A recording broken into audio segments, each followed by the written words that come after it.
आप क्या लगते हैं उनके देश के विश्व मैं सबसे पहले तो इन भाई साहब को मेरे भतीजे हैं, मानेंगे बहुत बहुत बधाई देता हूँ। आप एक किसान कौम से जन्म लेकर विदेश से एमबीबीएस करने के बाद इंडिया का जो आपने एफएमजी टेस्ट पास किया है, ये हमारे लिए सब गौरव का विषय है, मेरे परिवार के लिए गौरव का विषय है।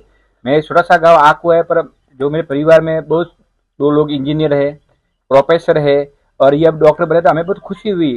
खेती के साथ साथ और व्यापार के साथ साथ हमारा परिवार अब एजुकेशन में भी जोर लगा रहा है। मैं एक बार पुनः इनके माता पिता समस्त परिवार को शुभकामनाएं देना चाहता, और मैं मेरे युवा को, किसान पुत्रों को कहना चाहता हूँ, आप भी शिक्षा के क्षेत्र में ज्यादा से ज्यादा अपना एम्प्लॉयमेंट करें, पढ़ाई करें, और अपने भविष्य और देश का नाम रोशन करें, अपने परिवार का नाम रोशन करें। आज के शिक्षा के बिना कुछ भी नहीं है संभव, इसलिए सब जो लोग पढ़े हिम्मत रखे और हिम्मत हारे नहीं।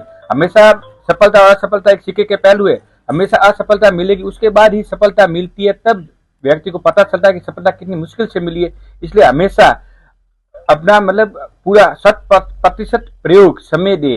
जय हिंद, जय भारत।